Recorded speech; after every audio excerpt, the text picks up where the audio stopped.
ಮಗನಿಗೆ ಬುದ್ಧಿ ಹೇಳಿದ್ದಕ್ಕೆ ಮನನೊಂದು ಮಗ ಕೆರೆಗೆ ಹಾರಿ ಆತ್ಮಹತ್ಯೆ ಮಾಡಿಕೊಂಡಿರುವ ಘಟನೆ ಧಾರವಾಡದಲ್ಲಿ ನಡೆದಿದೆ. ಸಾಧನಕೇರಿಯ ನಿವಾಸಿ ಚೇತನ್ ಕೊಂಡಿಹಾಳ ಆತ್ಮಹತ್ಯೆ ಮಾಡಿಕೊಂಡ ಯುವಕನಾಗಿದ್ದಾನೆ. ಕ್ರೀಡೆಯ ಬಗ್ಗೆ ಆಸಕ್ತಿ ಕಡಿಮೆ ಮಾಡಿ ಓದಿನ ಕಡೆ ಗಮನ ಕೊಡಿ ಎಂದಿದ್ದಕ್ಕೆ ಆತ್ಮಹತ್ಯೆ ಮಾಡಿಕೊಂಡಿದ್ದಾನೆ ಎಂದು ತಿಳಿದು ಬಂದಿದೆ.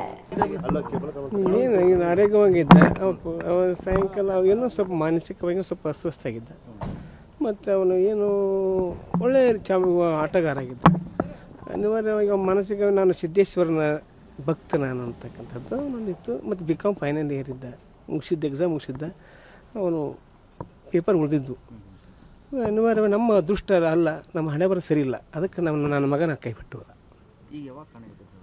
ಈಗ ನಿನ್ನೆ ಮೊನ್ನೆ ಏನಿಲ್ಲ ಸರ್, ಏನು ಹೇಳ್ತಾರೆ. ಅವಾಗ ಆಟ ಆಡಿ ಬಂದು ಜಳಕ ಮಾಡಿ ಟಿಫಿನ್ ಚೂರುಮರಿ ಅಂತ ತಿಂದು ಸುಮ್ಮನೆ ವಾಕಿಂಗ್ ಹೋದಾಗ ಹೋಗ್ಯಾನ. ಅವನು ಮಾನಸಿಕವಾಗಿ ಏನು ಮಾಡ್ಕೊಂಡು ಅಸ್ತವ್ಯಸ್ತ ನಾನು ಮಾನಸಿಕವಾಗಿ ಅವಾಗ ಏನು ಹಾಕ್ಕಾನ ಅದು ಡೀಪಾಗಿ ಆಳವಾಗಿ ಇಳಿತಿದ್ದ. ಅದ್ರಾಗ ಅವನ ಭಕ್ತಿಯ ಭಾವನೆಯಲ್ಲಿ ಹೋಗಿರ್ಬೋದು ಅಂತ ನನ್ನ ಕಲ್ಪನೆ. ಏನಿಲ್ಲ, ಹಂಗೇನಿಲ್ಲ ಸರ್. ಅವನು ಒಟ್ಟು ಆರಾಮಿದ್ದು ಸಾಕನ್ನೋ ಲೆಕ್ಕಕ್ಕಿದ್ದೀವಿ ನಾವು. ಯಾವುದೇ ಹಿಂಸೆ ಅಂತಕ್ಕಂಥದ್ದು ಏನಿಲ್ಲ.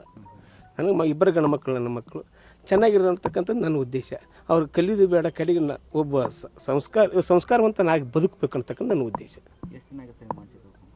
ಒಂದು 2-3 ವರ್ಷ ಆಯಿತು, 4ನೇ ವರ್ಷ ಆಯಿತು ಕಡಿಮೆ. ತೋರಿಸಿದ್ವಿ, ನಿಮಾನ್ಸ್ ಆಸ್ಪತ್ರೆ ತೋರಿಸಿದ್ವಿ. ಇದಕ್ಕೆ ನಾವು ಈಗ ಶಿವಮೊಗ್ಗದಾಗ ಮಾನಸ ಆಸ್ಪತ್ರೆ ತೋರಿಸಿದ್ವಿ, ಡಿಮಾನ್ಸ್ ಆಸ್ಪತ್ರೆ ತೋರಿಸ್ತಾ ಇದ್ವಿ. ಹಾಗೆ ಸ್ವಲ್ಪ ನಾರ್ಮಲಿ ಬಂದಿದ್ದ. ಆದರೂ ಫುಟ್ಬಾಲ್ ಆಡ್ತಕ್ಕಂಥದ್ದು ಒಂದು ಹವ್ಯಾಸ. ಭಾಗವಹಿಸ್ತಿದ್ದ. ನನ್ನ ಹೆಸರು ಶರಣಪ್ಪ ಮರಿಗೌಡ ತೊಂಡಿಹಾಳ ಅಂತೇಳಿ. ನಾನು ಟೀಚರ್. ನಾನು